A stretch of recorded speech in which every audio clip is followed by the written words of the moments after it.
Okay, I think we're live. I'll give it another second or so for Facebook to catch up with me to see if I am in fact live. So we're just gonna awkwardly stare at each other for a second. All right, Nancy says that we are live.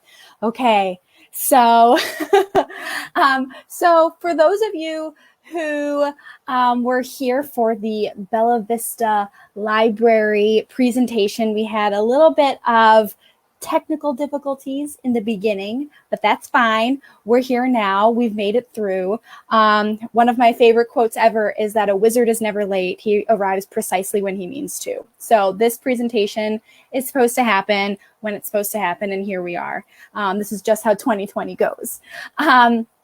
So welcome everyone to the special virtual library presentation for Bella Vista Public Library. A good friend of mine over on Instagram asked me to come to her library virtually.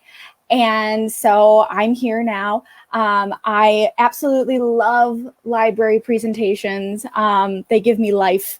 But I haven't been able to do them since COVID came to town. So we're doing it a little bit differently, but hopefully it'll be just as good for you guys.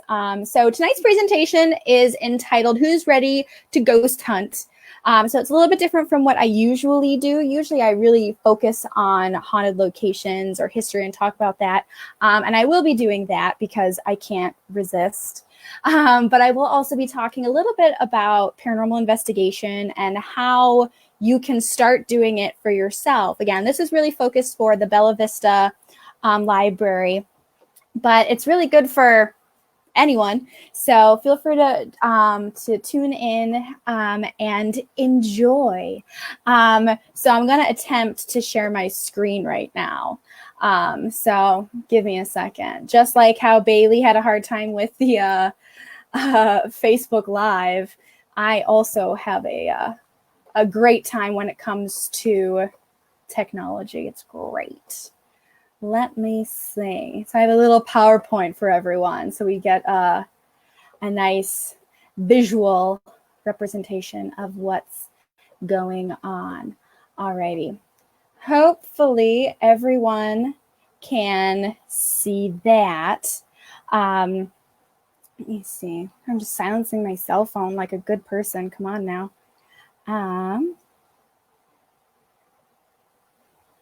Alrighty. All right. So who's ready to ghost hunt? It's a fun topic that I absolutely love. And it's something that I also am very passionate about when it comes to paranormal investigation and really bringing it to the masses for everyone who ever wants to be able to ghost hunt. You should be able to.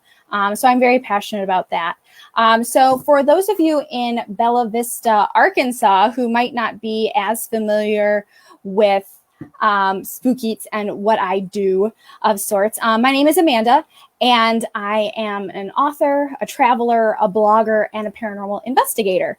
And so tonight we're going to talk about how you can also be kind of like your very own ghost hunter. You can take your paranormal adventure into your own hands. You don't have to, go to school for this sort of thing or do any sort of training. It's really, for many of us, a hobby that transforms into a passion.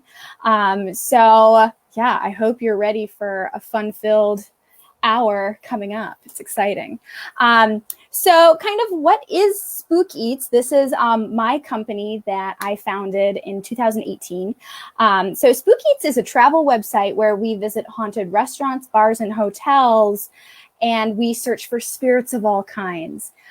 So we really like to focus on locations that are open to the general public. They want you to come visit. They're already open for you. They're not abandoned. They're not dangerous. They have heat, they have plumbing, they have food, which is always the best. So we really like to highlight places that you can go on your own and experience both history and the hauntings at the same time. So that is what Spook-Eats is. And a lot of people always ask me, why did I start Spook-Eats? Of course, I had my first paranormal experience when I was 7 years old. I saw my first ghost. And from there, it became a really avid interest of mine. I started, ghost hunting when I was about 13 or 14 years old. And it was just a hobby of mine, really innocent curiosity. And then it transformed into something much deeper than that. In 2015, my younger brother did pass away after a pediatric cancer battle. And from there, it got very serious for me. And I decided that this was more of a passion than just a hobby. And I think many people who are in the paranormal have similar experiences where they've had a brush with death or they've lost a loved one and they start searching for proof of the afterlife and any answers that they could find about life and death and what comes next. So that's kind of why I started Spook-Eats. I can't be the only person that's ever lost someone that I love and then started looking for answers. So I really wanted to create a place where people can go and learn about paranormal investigation, find tips and tricks, as well as actual haunted locations that they can visit while they're traveling around the United States and even abroad. So that is Spook-Eats in a nutshell. I could talk about it for hours and hours, but that is my website, and we'll learn a little bit more about Spook-Eats stuff in a little bit. So my number one motto of sorts is the paranormal belongs to everyone, not just the famous ghost hunters that you see on TV. Now, don't get me wrong. I love watching these shows. I'm just as obsessed as the next person. I've met a lot of the people on the shows. I really admire them and the work that they're doing. I've learned from them over the years, but it's kind of a mistake to think that they're the only ones who are allowed to investigate the paranormal. So again, that's really why I started Spook-Eats, was to highlight these places that you can visit for yourself. It's not just, haunted jails and hospitals and orphanages, places that are so unattainable for your average everyday person, especially someone just starting out in the paranormal. I really wanted to highlight places that you can visit for the price of an appetizer, or if you're brave enough, the price to stay overnight in a hotel somewhere. You could potentially experience the paranormal just like the people that you see on TV.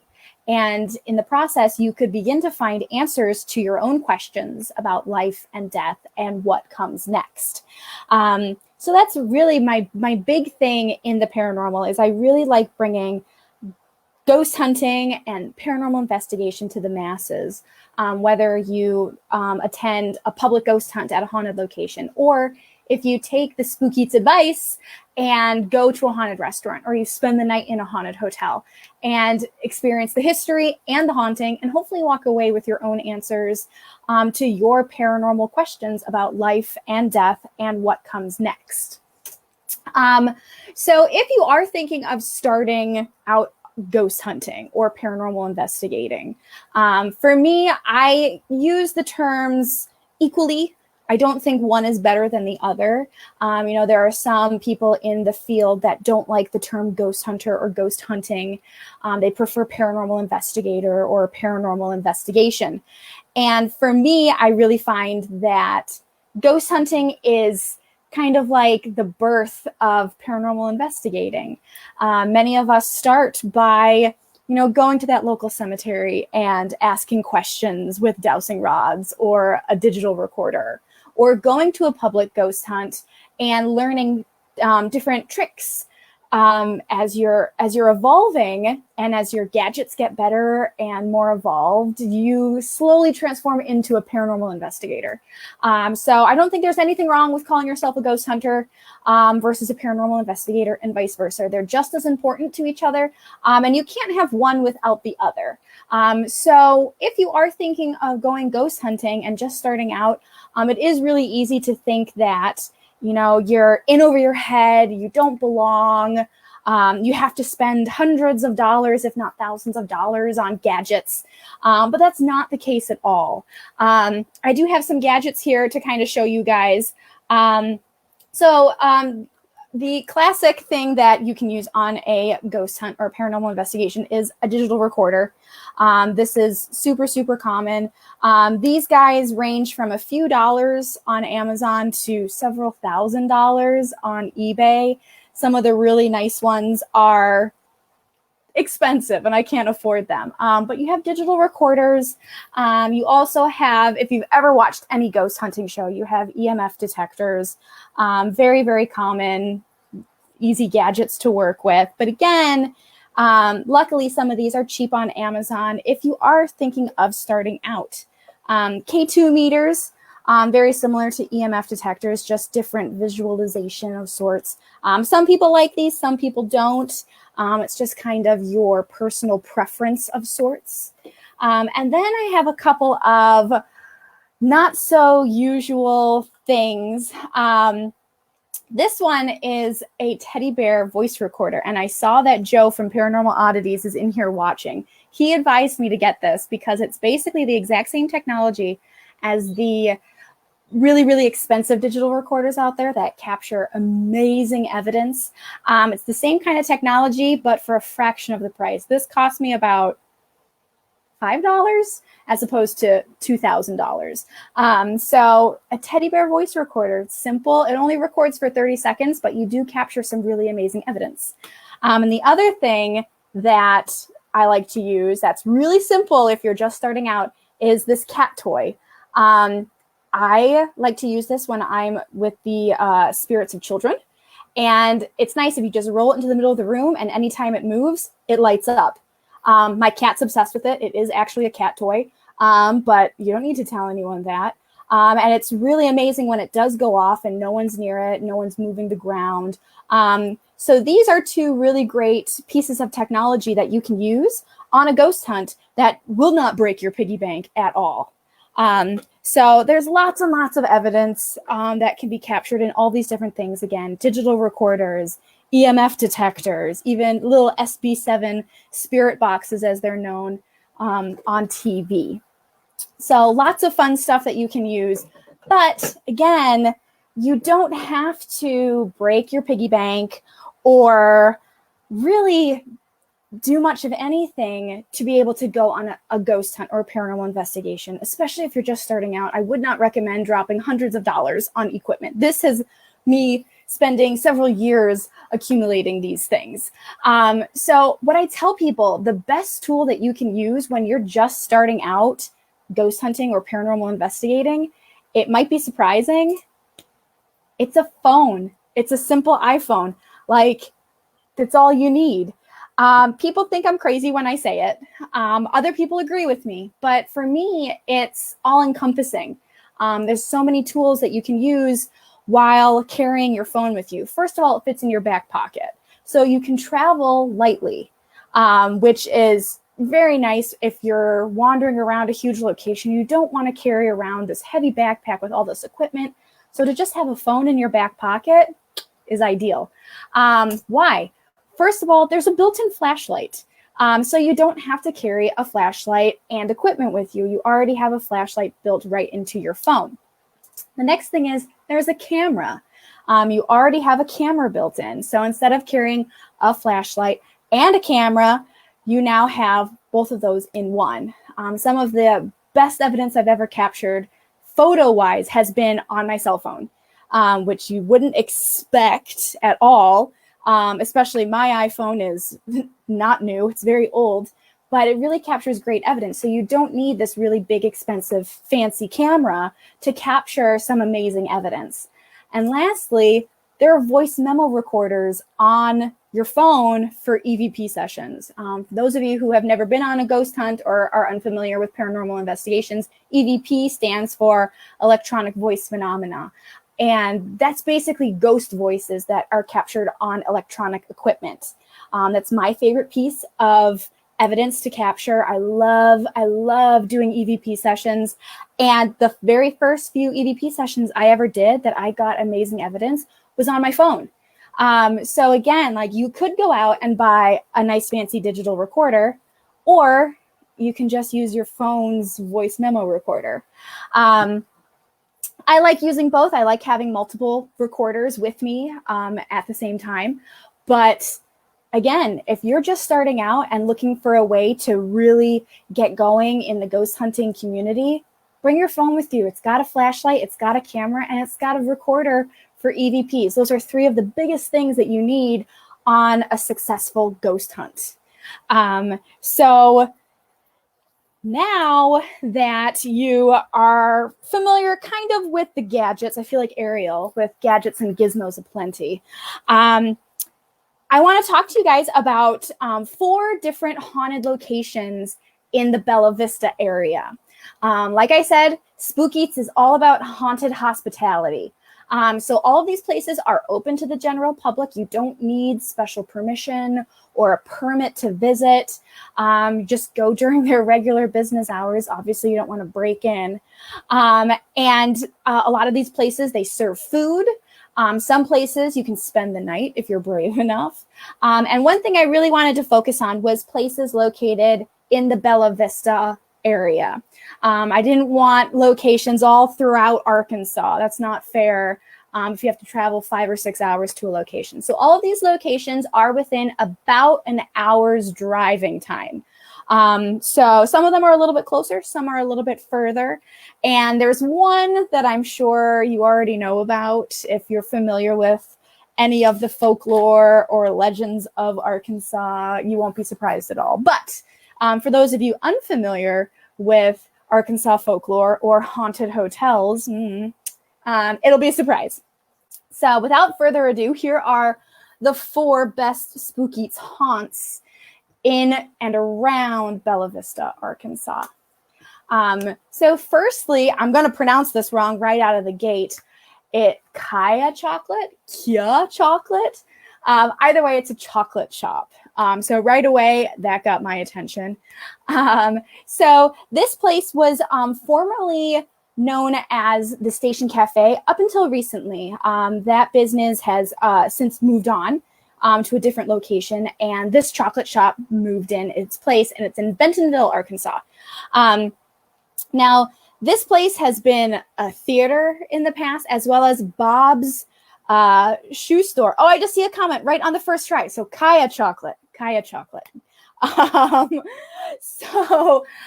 Anyway, so it's been a theater, it's been a shoe store, and recently a cafe, and now it's this chocolate shop that looks amazing. And at the time of the Station Cafe, a lot of employees did report objects moving. This would be silverware, plates, and even food. And it was described as violently moved. Now, this isn't to say this is, this evil demonic thing like they'll have you think on TV, not at all. But it's the difference between, setting your glass of water on a countertop and the condensation slowly makes it move. You can debunk that. It's a very gentle movement where supposedly food was thrown through the air. So if you see mashed potatoes flying 6 feet across the room, that might make you stop and pause as something is violently thrown through the air. So employees of the Station Cafe also reported hearing the sounds of footsteps and strange noises, where if it's an older building, that's kind of par for the course. You do expect that. However, that does have its own ghost as well. So the ghost of Bob has been seen for over 60 years. Now, not to be confusing, this is not Bob of Bob's shoe store. So we've got another Bob wandering around. But employees of the Station Cafe did report seeing Bob throughout the dining area and the kitchen area when it was the Station Cafe. Like I said, today it's a chocolate shop, and they haven't reported any paranormal activity yet, which is normal. Sometimes when a new group of people comes in or someone who may be an amplifier for the haunting leaves, the activity might wind down a little bit, or it's just biding its time, waiting to see if it can trust the people in the chocolate shop. But either way, this chocolate shop is known for being haunted. So it's on my list to go to. Up next is the War Eagle Mill. This is in Rogers. And this place is actually really interesting. If you read up on the history of this mill, it's still a functioning mill, which I think is really cool and different. The mill itself dates back to 1832, but it has had a very rough go. You're not seeing the original structure at all. According to my notes here, I had to write these dates down. So in 1832, the mill was actually built. In 1848, a flood destroyed the mill and the family rebuilt it for the first time. Then during the Civil War, Union soldiers kind of moved in and used the mill for themselves. And it was burnt by Confederate soldiers right before the Battle of Pea Ridge. So it was burnt to the ground. In 1873, it was built yet again, only to be destroyed yet again, burning down in 1924. And the structure was rebuilt yet again in 1973, and that's what you see today. So the mill itself dates back to 1832, but it's still functioning. It's still going strong. Many of the dishes at the restaurant use the mill's products, which is, again, you're kind of experiencing the history of this location while enjoying a meal as well, which I always like. However, there is a haunting associated with this place as well. So a poltergeist supposedly haunts the restaurant area. And again, I think people hear the word poltergeist and they think of a very negative connotation, you know, maybe something malicious or demonic. And I think that is thanks to the movie Poltergeist, whether you love it or you hate it. But poltergeist really just means noisy ghost in German. So this is when there's, you know, banging, loud noises, objects really moving around. That's a poltergeist. It's really nothing to be too worried about. It's nothing demonic. So supposedly a poltergeist does haunt the War Eagle Mill, and a Confederate soldier has also been seen walking along the creek that you can see in the picture here. So we've got a poltergeist activity, we have objects moving, loud noises, and then also a full body apparition of a Confederate soldier, no doubt from the time of the Battle of Pea Ridge. So if you'd like to check it out, they've got a restaurant. They have an all-you-can-eat breakfast bar for $10, which sounds amazing. It's got biscuits, gravy, scrambled eggs, yes, bacon, sausage, hash browns, then War Eagle Mill pecan cinnamon pancakes, yes, and then War Eagle Mill buckwheat pancakes. So again, you're eating a little bit of history while you're enjoying, hopefully, a haunting at War Eagle Mill. Then we've got the Peel Mansion. Now, this is one place that I don't think people would really think of for Spook-Eats. However, I did have to include it because on tours, if it's a group tour, you have a catered meal, which is perfect for Spook-Eats. So this was the home of Colonel Samuel West Peel. It was built in 1875, and today it is a museum and an event center. So weddings happen here, special events. And again, if you visit on a group tour, you get a catered meal with this. So it's one of those tours that I've never seen before, where you get food along with a tour. So it's haunted by Peel and his daughter, Minnie Bell. And according to reports, she likes to play the piano. There's also a lady in white, as well as a crying girl in the upstairs bedroom. People report being touched, being pinched. So there's lots of activity happening here at the Peel Mansion. And this is also in Bentonville. So if you're looking for, you know, a 2-for-1 deal with the chocolate shop and the Peel Mansion, it might be, you know, one of those places where you get more bang for your buck when it comes to the paranormal and experiencing both the history of Bentonville, especially here in the Peel Mansion, and then also the hauntings as well. So lastly, no surprise here, it's the Crescent Hotel. I said that if people are familiar at all with the paranormal in Arkansas, especially in Eureka Springs, the Crescent Hotel will always pop up, will always be there. So the Crescent Hotel was built in 1886 and cost $294,000 back then. That's over $8 million today, which is just bananas. It is one of America's most haunted hotels. If you ask the people at the Crescent Hotel, they are the most haunted hotel in America. And this place is rampant with paranormal activity. And again, you can experience it for yourself, whether you're visiting the spa or you're spending a night in the hotel. Mostly it's haunted a lot by energy left over and spirits left over from the days of it being a hospital. It's on a collection of naturally occurring springs that were considered to be healing of sorts. And so Dr. Baker, who was actually a charlatan, he was not a doctor at all. I was going to say he's not a baker at all. He's not a doctor at all. He kind of really took advantage of people in the hotel and, you know, promised that they would be healed from these magical springs. So today you'll see the spirits of former hospital patients, as well as nurses who were there during the time of the hospital, and then Dr. Baker himself. Outside of the time period of the hospital, we also have Morris the cat. I love that there's a cat ghost. Michael is probably the most famous of the spirits haunting the Crescent Hotel. He was a stonemason who was working at the hotel during the 1880s when he tragically fell to his death. Today, you can stay in his room. I don't know if it's a room where like he stayed in or near where he died. I don't know how it's his room, but room 218 is said to be his room. So if you're brave enough, you can spend a night in Michael's room, and it is kind of a claim to fame if you do actually last the night. You also have a woman named Theodora. She is seen in room 419. And there's also a small boy that's been seen. So if you're feeling brave enough, you can stay in one of their many haunted rooms. The whole space is haunted. The whole location is very haunted. However, the 4 rooms in particular that are really, really haunted are said to be rooms 202, 218, which is Michael's room, like I said, room 419, which is Theodora's room, and then room 424. So if you're brave enough and you can shell out the money, you can actually spend a night in quite possibly America's most haunted hotel.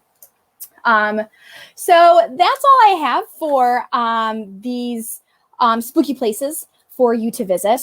So my website is where I highlight not just haunted locations like restaurants, bars, and hotels, but also urban legends, cryptids, as well as tips and tricks for paranormal investigation if you're interested in that.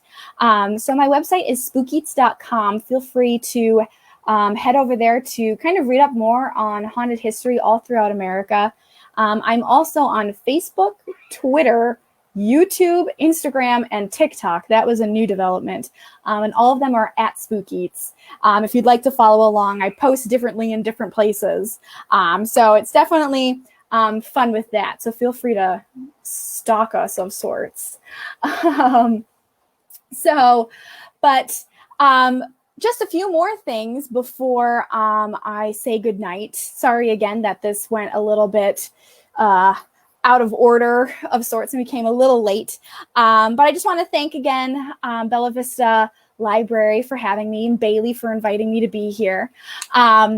And if you're interested, I do have a book coming out. This is my cheap plug at the end, but it is called The Spirit Guide, America's Haunted Breweries, Distilleries, and Wineries. This is coming out next week. This is a proof copy. It has an awful banner going across the front, but you get the idea.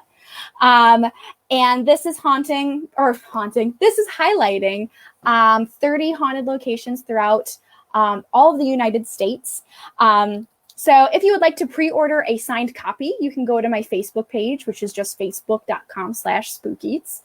And the order form is pinned right to the top. You guys can sign up for one there. All the information is on there about shipping and payment, unfortunately, personalization. So I have a couple of other books on there as well, but this one, let's be honest, it's beer and wine and booze. Yeah, I'll leave the floor open for a few minutes to see if anyone has any questions at all about ghost hunting, paranormal investigation, any of these haunted locations, my new book coming out. So I'll let it go for a few more minutes. But again, but keeping an eye on the comments on the side. But again, I just want to thank you guys so much for tuning in. This was a little bit out of order and a little bit chaotic, but it's 2020. Of course it would be a little chaotic, right? It'd be boring otherwise. So thank you to Bailey. Hopefully she didn't panic too much about the Facebook Live kind of not working out. But it worked out just fine. It kept everyone on their toes. It worked out just fine. All right. So what's your favorite haunted spot you visited? This is from Nancy Drew. I really hope that's your real name and you're really named Nancy Drew.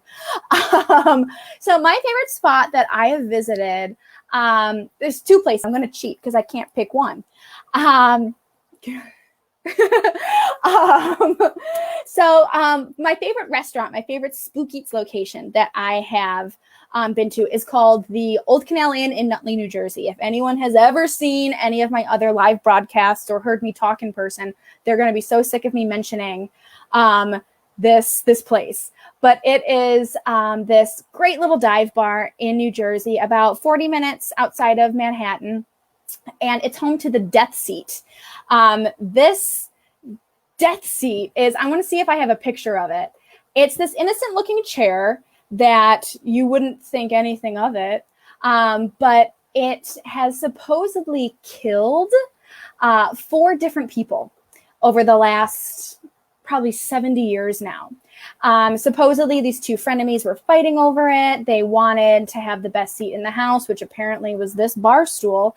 And whoever won it and managed to, get the chair, he died of a heart attack while sitting in this chair. And about 10 days later, his friend, his little frenemy, sat in the chair again because we just never learn our lessons. And he also died. This happened several more times where someone would sit in this bar stool and they would die of a heart attack while sitting in it. So the owners have taken this and they have, Johnny Moe knows what's coming, the Death Seat Burger. They have created this Death Seat Burger. So this is the actual Death Seat. They have it cornered off now, so you can't actually sit in it, which is very good. The skeleton is, again, another warning, don't sit in the chair. But so that is the actual Death Seat. I did not sit in it. That's just stupid. But they have the Death Seat Burger now, which they have taken this ghost story and they've run with it.